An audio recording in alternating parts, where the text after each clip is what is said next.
সব রাজনৈতিক দলের নেতা থেকে কর্মীরা এখন 2024 লোকসভা নির্বাচনকে সামনে রেখে নিজেদের দলীয় প্রার্থীকে নিয়ে প্রচারে ব্যস্ত। প্রতিটি রাজনৈতিক দল চাইছে লোকসভার আসনে নিজের প্রার্থীকে জিতিয়ে আনতে। সেই কারণে প্রতিটি রাজনৈতিক দল এখন তাদের প্রার্থীকে নিয়ে পৌঁছে যাচ্ছে সাধারণ ভোটারদের কাছে। করা হচ্ছে ভোট ভিক্ষে। কোনো রাজনৈতিক দলই এখন তাদের নিজেদের তৈরি করা জমি হারাতে নারাজ। তবে এই লোকসভা নির্বাচনের মধ্যে বহু রাজনৈতিক দলের কর্মীদের দল পরিবর্তন করতেও দেখা যাচ্ছে। কিন্তু এই রকম কিছু ঘটুক তা কখনোই চায় না কোনো রাজনৈতিক দল। তারই মধ্যে আউশগ্রাম 2 নম্বর ব্লকের বিভিন্ন জায়গায় বিরোধী দলের শিবিরগুলোতে লোকসভা নির্বাচনের আগেই ধস নামতে শুরু করেছে। আউশগ্রাম 2 নম্বর ব্লকের বিভিন্ন বিরোধী দলের লোকেরা এই সময় তৃণমূল কংগ্রেস শিবিরের সঙ্গে যুক্ত হচ্ছেন। কয়েকদিন আগেই আউশগ্রাম 2 নম্বর ব্লকের ভালকি অঞ্চলের রানীগঞ্জ গ্রামে অনুষ্ঠিত একটি পথসভা থেকে 50টি পরিবারকে আউশগ্রাম 2 নম্বর ব্লক তৃণমূল কংগ্রেসের সভাপতি শেখ আব্দুল লালনের হাত ধরে সিপিআইএম দল ছেড়ে তৃণমূল কংগ্রেসে যোগদান করতে দেখা গেছে। সেই রেশ কাটতে না কাটতেই আবার আউশগ্রাম 2 নম্বর ব্লকে বিজেপি শিবিরে ধস নামল। গতকাল আউশগ্রাম 2 নম্বর ব্লকের ভেদিয়া অঞ্চলের বাগবাটি গ্রামের বিজেপির 60টি পরিবার আউশগ্রাম 2 নম্বর ব্লক তৃণমূল কংগ্রেসের সভাপতি শেখ আব্দুল লালনের হাত ধরে তৃণমূল কংগ্রেসের সঙ্গে যুক্ত হলেন। তৃণমূলে যোগদানকারী এক বিজেপি কর্মী এদিন বলেন, তৃণমূল কংগ্রেস গরিব দরদি একটি দল। গরিব থেকে সমস্ত সাধারণ মানুষের জন্য খুব ভালো কাজ করছে। রাজ্যের মুখ্যমন্ত্রী মমতা বন্দ্যোপাধ্যায় সমস্ত মানুষের উন্নয়নের জন্য প্রচুর প্রকল্প তৈরি করেছেন।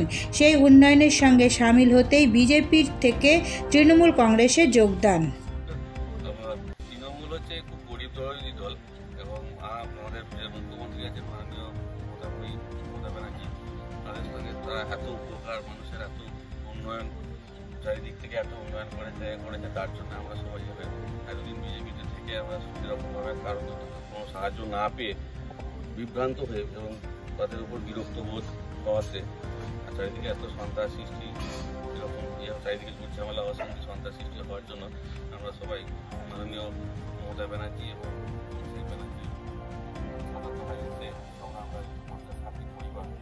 এখানে এবং মাননীয় আমাদের ব্লক সভাপতি লালনদা আছেন, লালনদার নেতৃত্বে আমরা সবাই তার ইয়েতে আসতে চাইলাম এবং সেটা আমরা পূর্ব অঞ্চল সভাপতি নাসিরদা এবং আমাদের পঞ্চায়েত সমিতি কর্মাধ্যক্ষ গোপাল মণ্ডল মহোদয় সবারই নেতৃত্বে আমরা এখানে জয়েন করলাম এবং আমরা চাই উন্নয়নে সামিল হয়ে আমাদের আরও কিছু ইয়ে হোক, আরও উন্নয়ন হোক গ্রামের, আরও যে সমস্ত উন্নয়নগুলো এখন আটকে আছে বা আমরা কিছু ইয়ে পাইনি সেইগুলো যাতে এখন পাই বা আরও উন্নয়ন হবে এই আশাতে এবং মমতা ব্যানার্জি ইয়েতে সত্য সাহায্য এসে আমরা সবাই একসঙ্গে চলতে চাই। আউশগ্রাম 2 নম্বর ব্লকের ভেদিয়া অঞ্চলের বাগবাটি গ্রামের 60টি পরিবারে বিজেপি ছেড়ে তৃণমূল কংগ্রেসে যোগদানের ব্যাপারে আউশগ্রাম 2 নম্বর ব্লক তৃণমূল কংগ্রেসের সভাপতি শেখ আব্দুল লালন বলেন, ইনাদের ধন্যবাদ দেবো যে আমাদের আউশগ্রাম 2 নম্বর ব্লকে ভেদিয়া অঞ্চলের বাগবাটি গ্রামের যে মানুষরা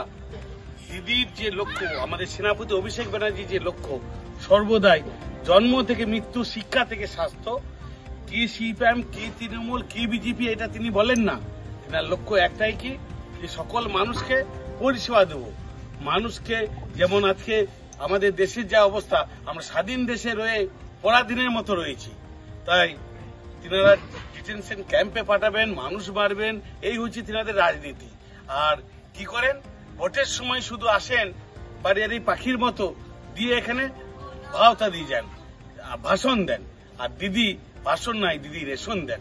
তাই এই মানুষরা সকলেই কিন্তু ওই 50 থেকে 60টা ফ্যামিলি তিনাদিকে ধন্যবাদ দেবো যে তিনারা এই যুবরাজ অভিষেক ব্যানার্জি আমাদের মাননীয় মুখ্যমন্ত্রীর যে নির্দেশ যে সকল মানুষের সঙ্গে থাকার, সেই দলে তিনারা আজকে সামিল হলেন যে 50 থেকে 60টা ফ্যামিলি সকলেই কিন্তু আমরা দিদির সঙ্গে আছি, যুবরাজের হাত শক্ত করতে চাই, তাই তেনারা আমার এই দলে জয়েন করলেন।